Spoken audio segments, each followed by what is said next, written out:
when I talk about the design. There's also no dispute about black entrepreneurship getting into the shareholding. The question that has been at odds, which has also come up in the discussion, is whether free carry should accrue to individuals. There's 58 million South Africans. How do you select those who are going to be entitled to a free carry? So that's a debate. I must also say, we have been focusing only on one aspect of the charter, that's the ownership provisions. We have not dealt with the details of the other sections of the charter. Focus on the ownership provisions. Marine, and then Grotis, SG. Marianne Merton, Daily Maverick. Two quick points. One, patience. One, a request. Can you quite clearly state the two options on the land issues that will now go further to discussion? And could you indicate whether the discussions around the land issues have also touched on the fact that an expropriation bill finally is back at Parliament? The President returned it for consultation processes. Has the ETC Commission discussed what must happen? Must the legislative process stop now, pending the discussions going forward to December? What's the position there? And also in terms of the free carry, discussions, if I understood you correctly, took place with regards to the mining charter. But for example, we've also got the Mineral and Petroleum Resources Development Amendment Bill before Parliament. One of the key contentious issues in that is also the free carry for the state in that.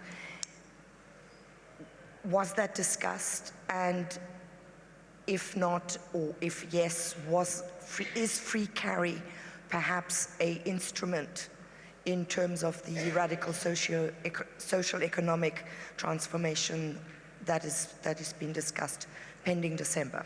Thanks. SG. Good afternoon, Stephen Curtis, Eyewitness News. Good afternoon, Mr. Kodwa, Mr. Gunungwane.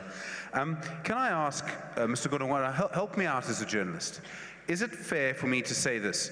Delegates at the ANC's policy conference want the Reserve Bank to stay as independent as it is now and for its inflation targeting mandate to stay as it is now. So you're nodding. Okay. And then can I ask you this question? Is there anything about the discussions at this conference or the recommendations that it's made coming out of your commission or any other commission that you think are going to lead to growth in the economy and the creation of jobs? Thanks. Thank you for establishing the facts before your report. I'm Diabo Sito from the SABC's business desk. Two things that I would like clarity on, Mr. Kodongwane, is the issue of, you spoke about the establishment of a state-owned bank that was discussed as a proposal. Do you have a timeline with regards to that? And another thing was on, was anything discussed with regards to how illicit outflows are going to be curbed, how that is going to be done? Illicit outflows. Illicit outflows, sir. Where is Bloomberg? Where is the chap from Bloomberg? Oh, they sent you today. Oh, okay. Oh, that's you. Amina Akram here from SABC Business Desk. I just want clarity in terms of the economic policy directions. Just briefly explain to us, maybe just for the markets and investors, what is the policy that has been decided? Is it radical economic transformation, or is this something that we still have to see until December?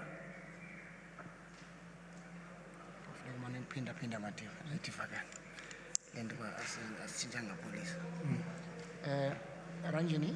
I'm Ranjini Mansami from TISO Black Star. I'm not as quick as my colleague Stephen Crotis, so I just need a more precise explanation. What falls in between the delegates saying they respect or they want the independence of the Reserve Bank and the anomaly of it being in private hands, as you said. So what's the middle point that is required by the ANC?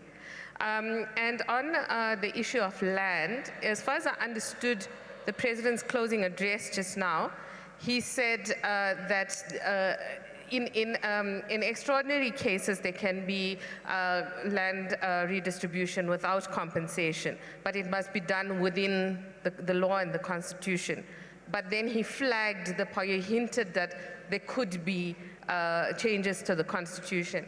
So as things stand now, these proposals will be debated by the branches, but what's the recommendation to the branches? What's the proposed, the ideal formula for the outcome on the resolution on land for December?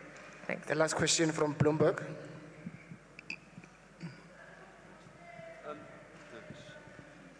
Mr. Gunungwana, was there any view on whether, with regard to the mining charter, as to whether the once empowered, always empowered provision should remain or be done away with, and whether companies that have, in other words, whether companies that have done deals and where the black shareholders have actually exited should retain credit for those deals? Let me start with the once empowered, always empowered principle. It is a much complex question. This question first arose in the financial sector charter.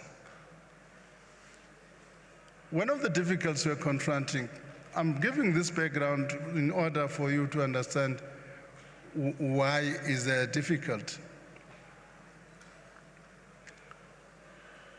In the initial stages of constructing all these charters, nobody foresaw that along the lines, black investors are like other investors. They would like to realize value at some point.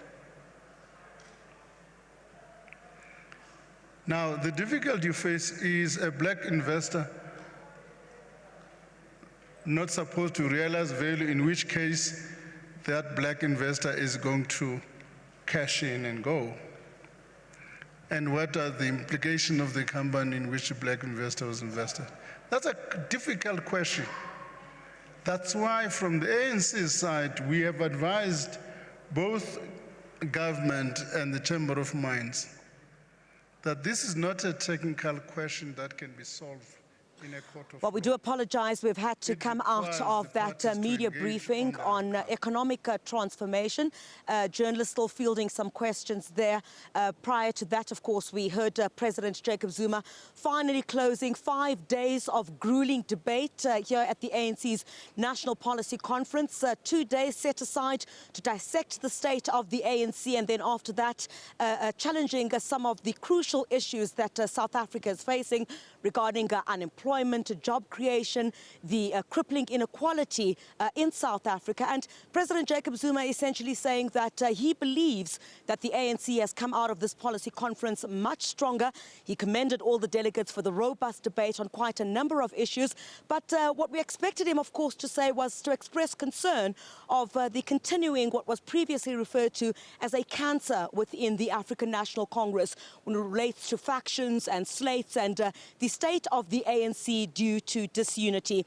Who better to wrap all this up with either than the Secretary General of the ANC, Mr. Gwede Mantashe. Mr. Mantashe, thank you very much for your time. 5 days of grueling debate. 6 days. 6 days. I did not count the Thursday, did I? 6 days. 6 days. 6 days of grueling debate for the African National Congress. We've heard President Jacob Zuma quite confident there that all the pertinent issues that were put on the table were addressed. Griselda, it's 6 days. 6 days. It's Friday, Saturday, Sunday, Monday, Tuesday, Wednesday. I think I'm fatigued. That is 6 days.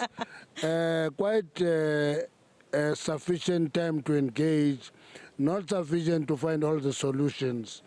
But what was important about this conference was that delegates from all the provinces were robust and hard at each other, which made a big difference. Even when they disagreed civilly, hard, sometimes stood up on their feet. But it was quite important that we had a good 6 days of engagement. One of the key issues that President Jacob Zuma mentioned related to factions and slates and how that has been a thorn in the side of the African National Congress. If you listen to him, he spent some time on the question of trying to address factions and divisions. He told an idea that is still an idea. It's not a resolution. But I did get murmurs inside as the president was making those remarks, saying that he would go to each province over the issue of the winner-takes-all principle, which doesn't fare well for the African National Congress, and that perhaps whoever becomes was sent to the top job, the loser should take a deputy president, and that the one who was perhaps the preferred candidate should take second deputy. Too much murmurs inside the conference. No, it looks like a wild idea, but if you look at it carefully, it is one of the ideas that is seeking to unify factions and force them to work together. And that's why it took a lot of time to refer to what happened after Pulukwan, what happened after Mangaung. People leave conference having lost, they go to the trenches immediately and people fight. He throws that idea. It's not a resolution, it's an idea. Having said that, you know, that still has to go to the branches, of course. We understand it still has to be ratified. Yes. But to those murmurs that we saw there, does the ANC fear perhaps that those who might not be happy with the proposal that has now been put forward, that could cause more problems for the ANC? Some are even saying a possible split, given the fact that perhaps this proposal is seen to want to satisfy a certain faction of the ANC. Now, those are hard feelings when an organization is factionalized. But if you look at it, look at the merits, branches must debate it, discuss it. If they are not able, they will discard it.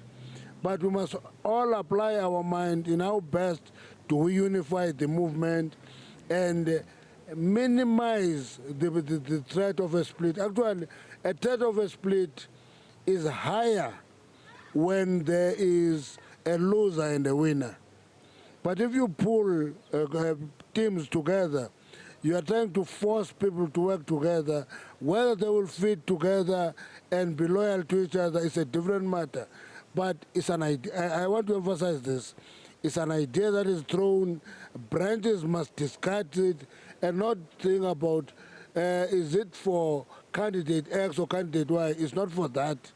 What is best for the ANC? That's what delegates must discuss. But President Jacob Zuma seemed quite stern on it when he said that he would go from area to area, branch to branch, to ensure that this looks like the likely solution to the ANC's factional battles and what we're seeing. You should have noticed that he also emphasized all the time that the branches must debate the issue.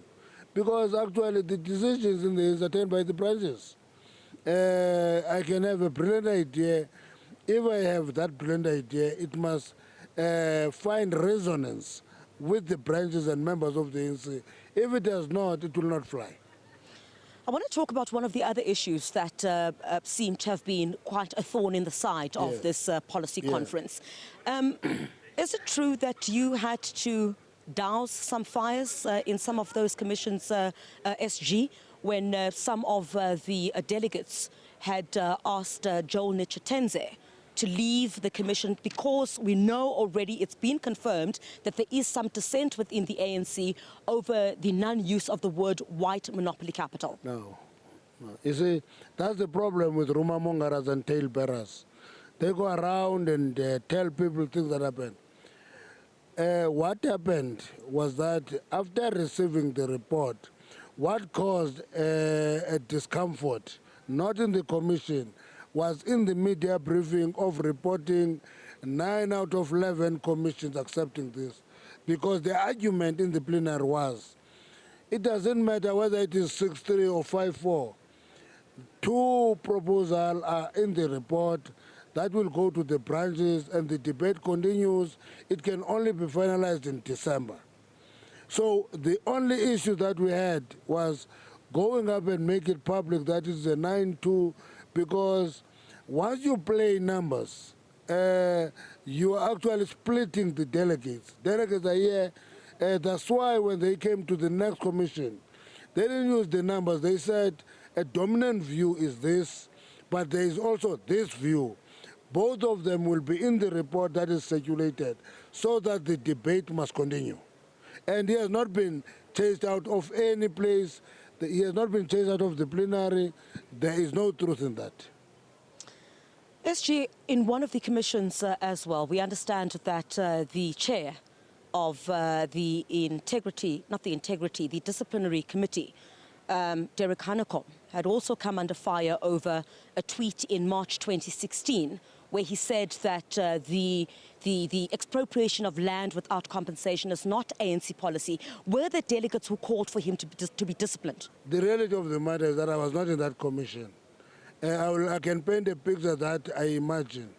But in the steering committee, which I chair, that case was not brought to us because it was settled in the commission. The chair of the commission asked Derek to apologize. Derek apologized in the commission. So he did apologize? In the commission, and that issue was settled right there. To go around with it is actually mischief because you must appreciate that when debates are robust and candid, emotion get raised. Unless you're old like me, you see, I have no emotions. To me, crying and laughing are the same thing. They are expressions of emotion. But when debates are hot, people tend to be taken up. And that issue was settled in the commission. There was no case that was taken to the steering committee or the general committee. One of the other crucial issues relates to the Integrity Committee as well. Certainly the ANC seems to want to be dealing harshly with ill-disciplined members of the ANC. And by the looks of things, you're wanting to give the Integrity Committee more teeth in dealing with ANC members perhaps who do not toe the line. This was formed 5 years ago. Why does the ANC see the need to deal with this particular issue now? And some would argue that it could be very selective in that there are members of the ANC who've been accused of serious misconduct, whether it's allegations of corruption, and nothing has happened to high-ranking officials within the ANC. Griselda, I can tell you, I'm one of the people in the ANC who has a lot of faith in the Integrity Commission because I know its work.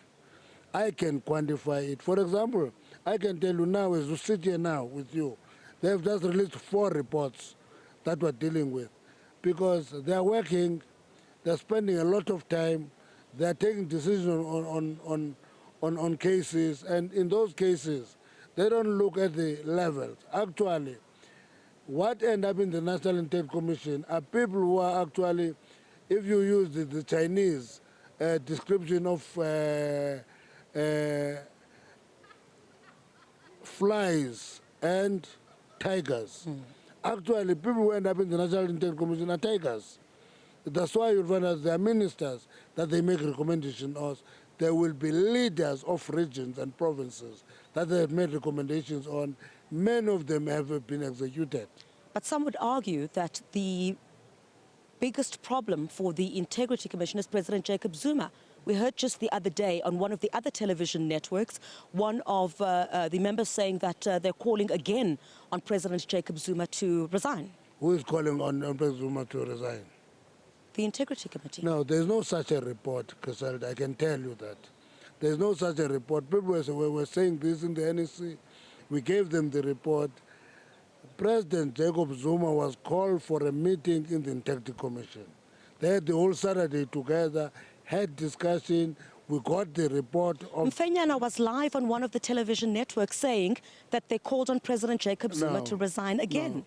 You see, what I normally do, because people know that if you give me reports, I don't circulate them. They take a freedom of saying many things. When the Integrity Commission has a report on my case, they write my report, they have findings, and they make recommendations.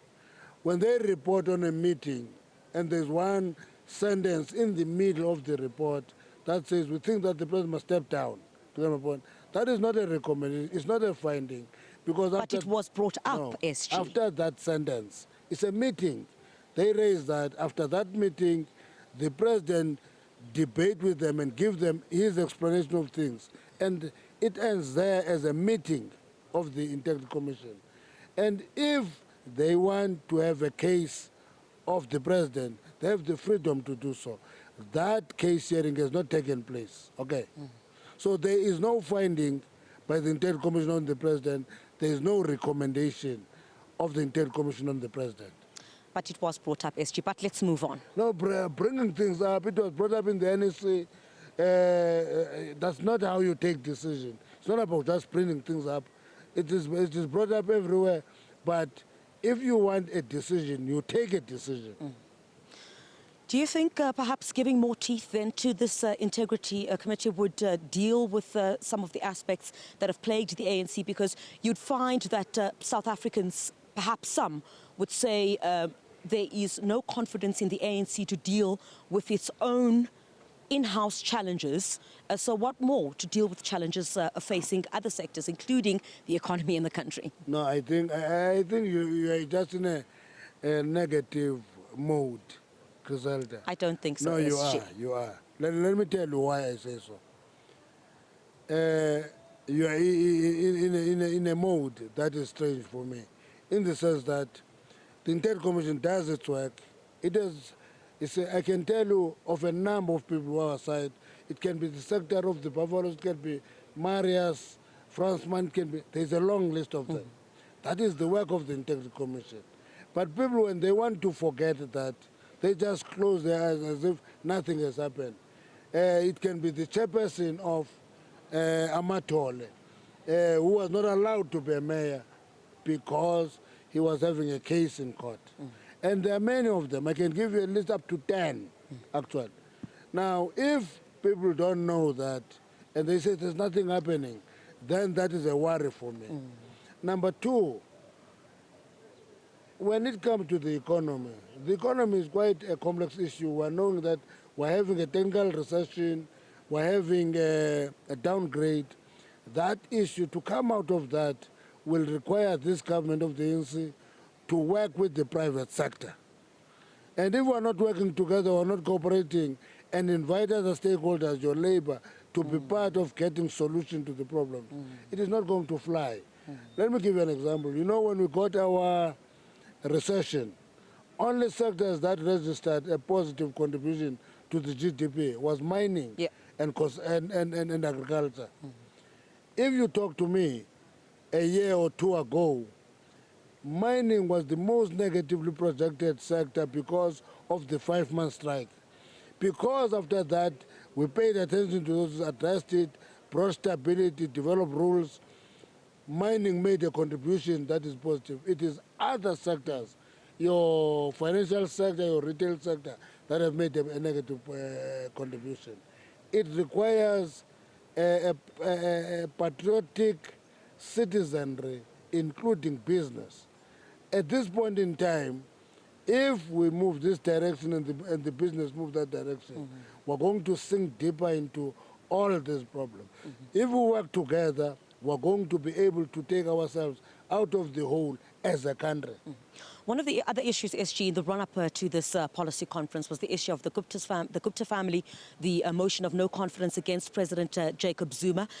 Emanating from this policy conference, do you think that the ANC is speaking with one voice? We've seen some other sentiment, including from ANC MPs like Makosi Khoza, who've even written to the National Assembly Speaker Baleka Mbete, saying they want this a vote of no confidence in secret. Is everyone singing with one voice here that they will toe the line, as Fikile Mbalula said? I don't want to vilify MPs of the ANC, but I take a big exception of MPs of the ANC who are following and pursuing publicity from the media by chasing the media. Uma Khoza came here.